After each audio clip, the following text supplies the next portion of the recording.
Thursday, March 28th, Stan Ehrlich, and this is market analysis. We always start out with the indexes, go to futures, and occasionally forex or crypto or sectors or whatever. So we got an extremely boring day today so far. It's as if the market is waiting for something. We have a very small trading range with a slightly higher high than yesterday's high and relatively high on the RSI index. And frankly, we've been there for weeks and months, periodically making new highs, steadily making new highs, not acting like a typical bull market, which usually has some decent, significant reactions, downside corrections, percentage retracements. They're all about the same thing, looking for the same thing. I have not gotten a sell signal that has worked out very recently. My expectation, and I still think it's going to come to pass, is that I'm going to come back down to about 477, or at least a lot of that distance very soon. And I'll get a grasp on it as soon as it starts. But hey, I'm not saying sell short now. I'm not saying it started. This is a bull market that's exceptionally steadily strong, and that's what's throwing me off a little. So I'm looking for a downside retracement. I'm still basically very bullish. I've said that on and off for ever since October 13th of 22, which was the October lows and a gigantic bullish engulfing ER buy signal on that date. Period. It's been way over a year. So correction is what I'm looking for. Next chart is the 1 minute spider. And you see it opened and it's going flat here. Momentarily, we're near some lows, and it could, and I've said it before and hasn't really panned out, start something significant. Next chart, I mean on the downside. E-mini, same story really.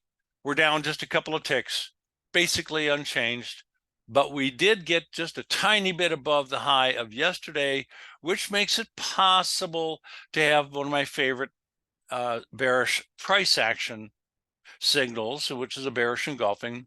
And if we were overbought, and we were within the last few days, I will get another bearish engulfing ER sell signal, again, only if we get below yesterday's lows. That could start something like I've been talking about for too long. Bears to say that. I'm a little bit more accurate than this, but c'est la vie.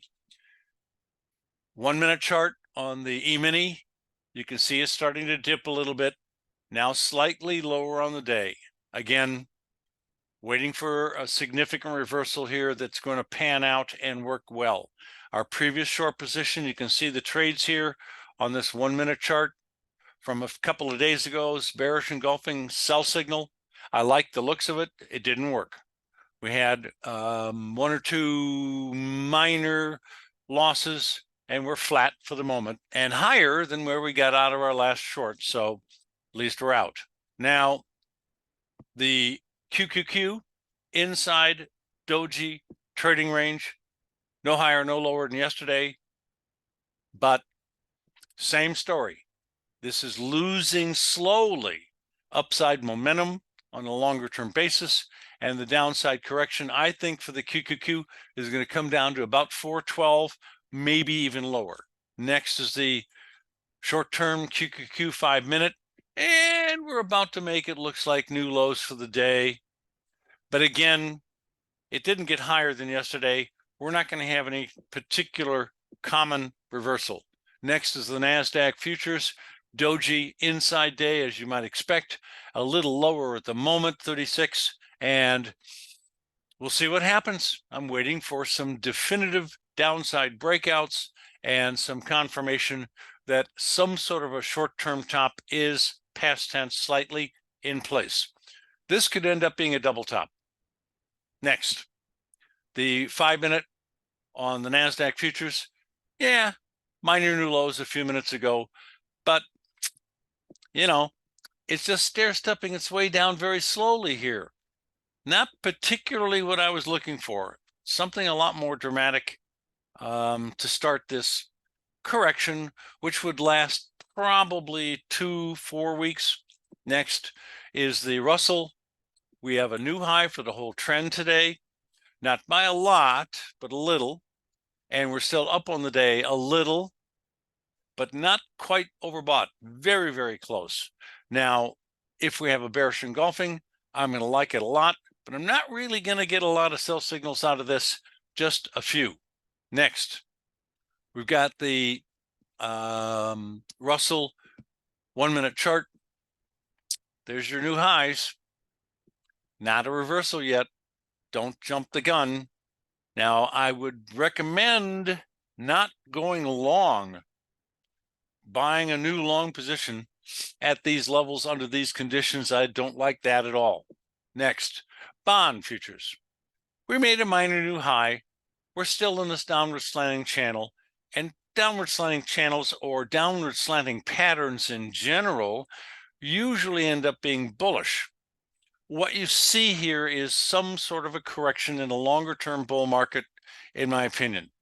There's still a chance that we could come down to the bottom of the channel again, which would make new lows, not by a lot, maybe a point.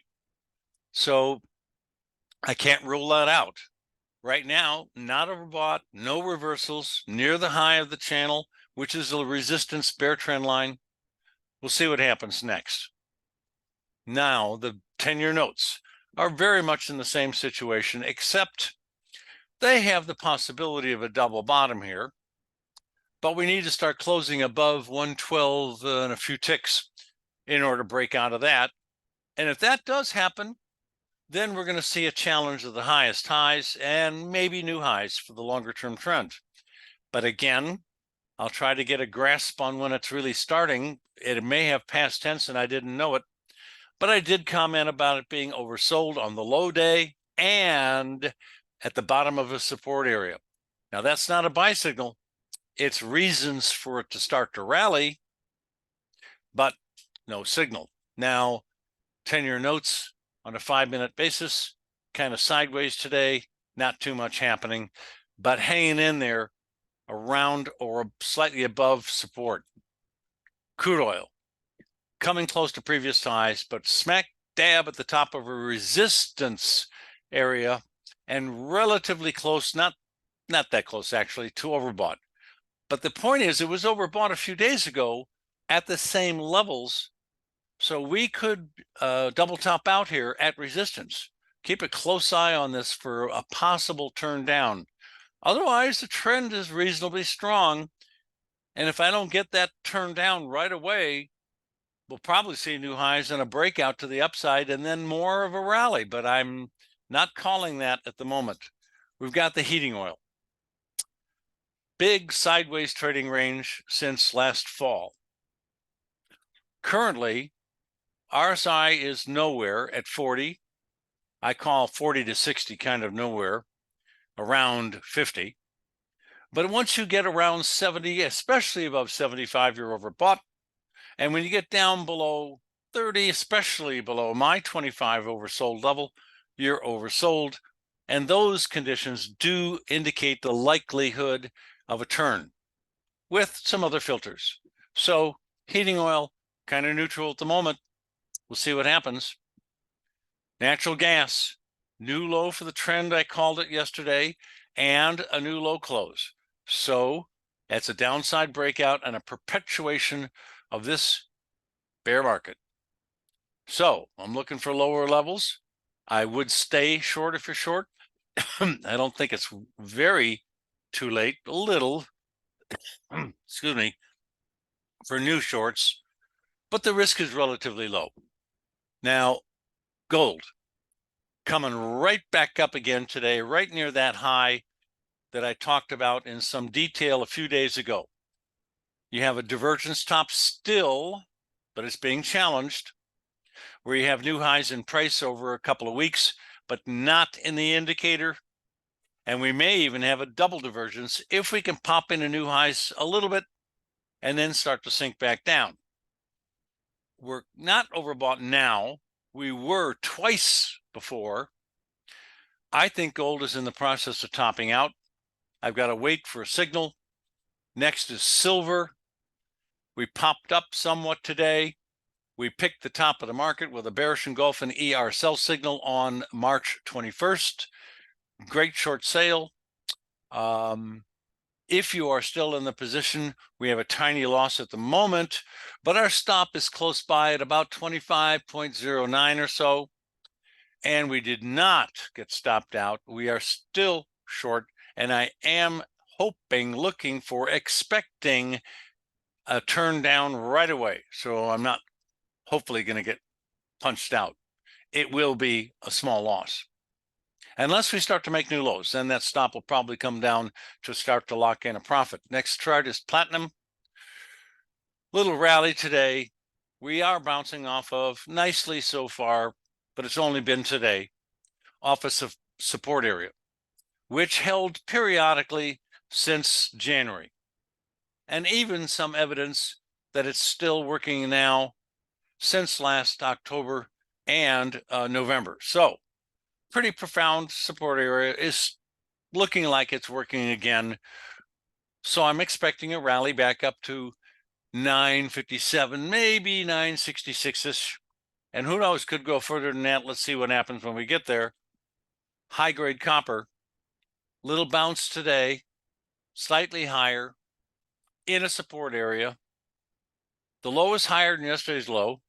The high is higher than yesterday's high. We are a little higher on the day at the moment. Looks like support's trying to work. I don't see a lot of zip, pop, bang to the upside yet, but I'm friendly because of the major upside breakout and maintained, slipped back into a support area and starting to turn. So I'm looking for a test of recent highs.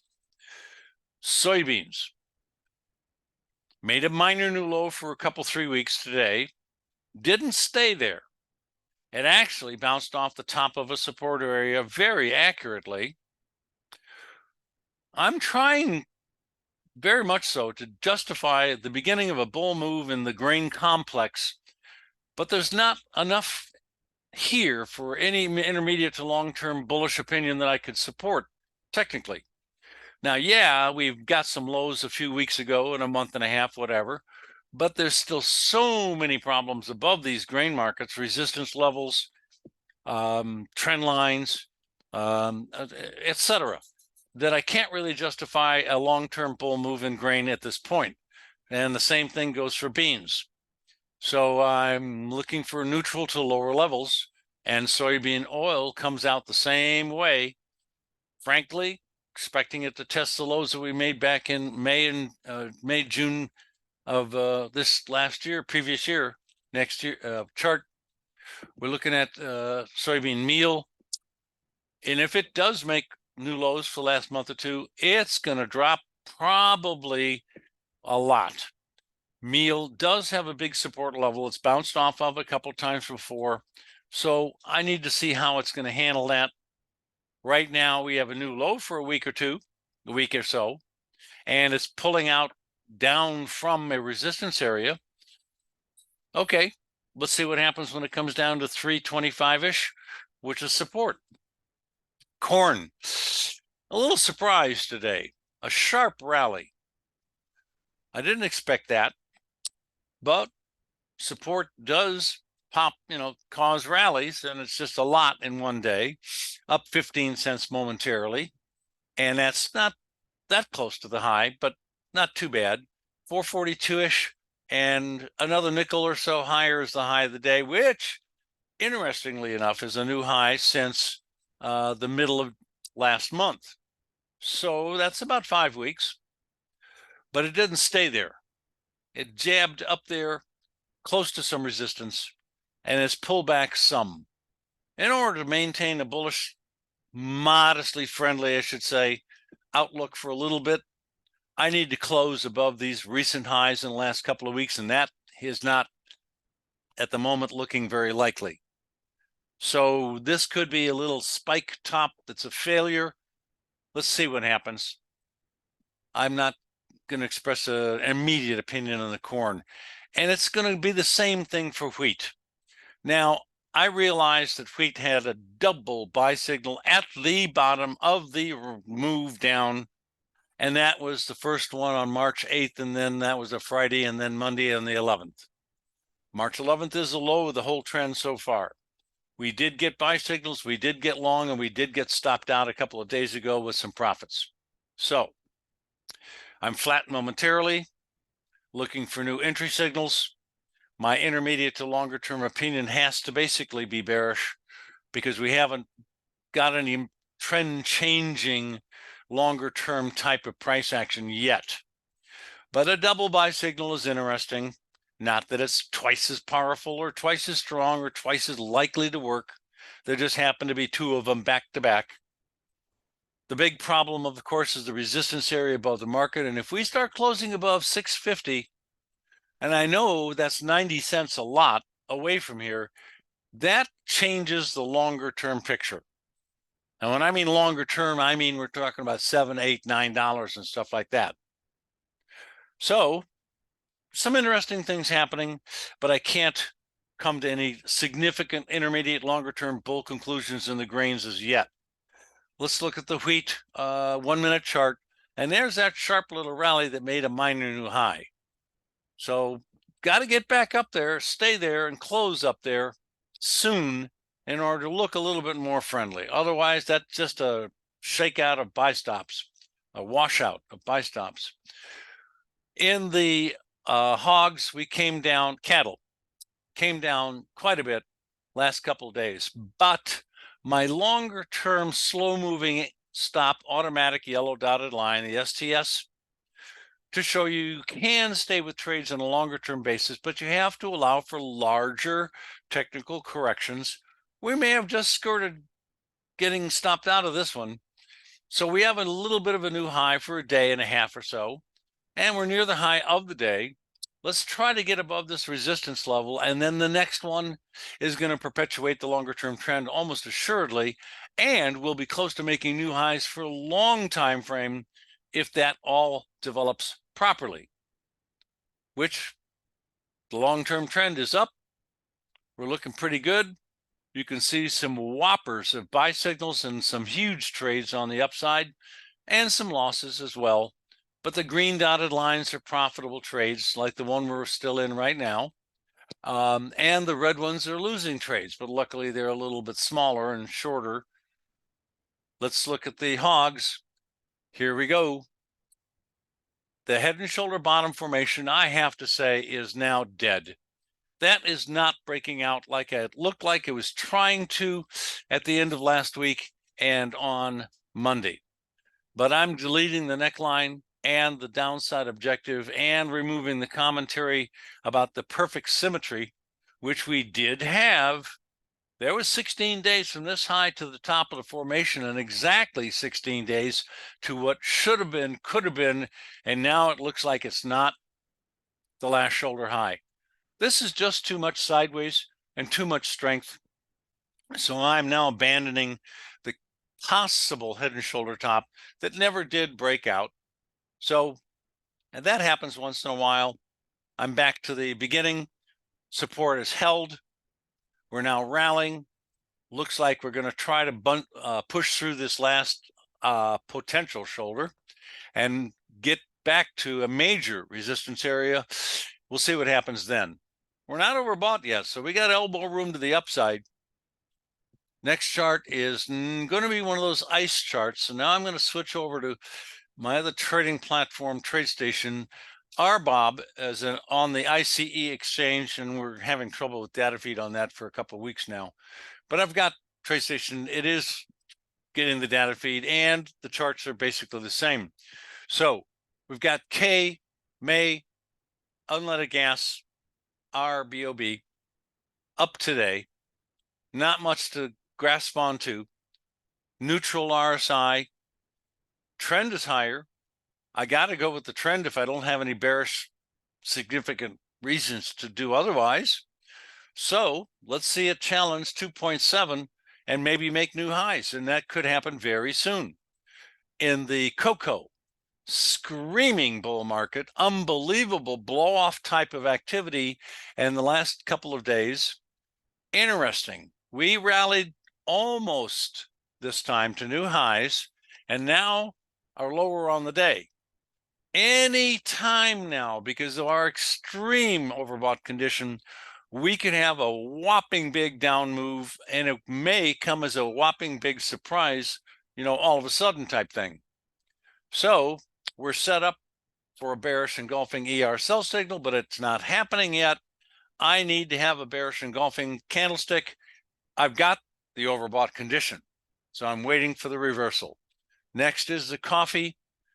Big pennant formation developing across these tops, slanting down, top of the pennant, across these bottoms, slanting up, and we're just having a big pennant. So I'm waiting for a breakout and or a signal. I got very close to overbought yesterday, and we're slipping a little today. No shocker, but it's still an inside trading range, not even below yesterday's lows. I have to wait. Here we go with sugar. Minor new high for the last few weeks. Interesting. No signal, no particular breakout. I haven't got any great example of a pattern. You obviously have a bull trend line now, but you've also got bear trend lines that you're dealing with, or we could have broken a longer term bear trend line, probably did a couple of days ago. But that's about the only friendly thing I've got to say about the sugar at the moment. So I'm neutral to maybe we're going to go a little higher. I don't have a big conviction. Cotton the rag. The head and shoulder top formation was working great. Perfect. And unfortunately, I thought hogs was going to do this, but it didn't. In hogs, what we had happen was the shoulder was made, the head was made, and the last shoulder high was made.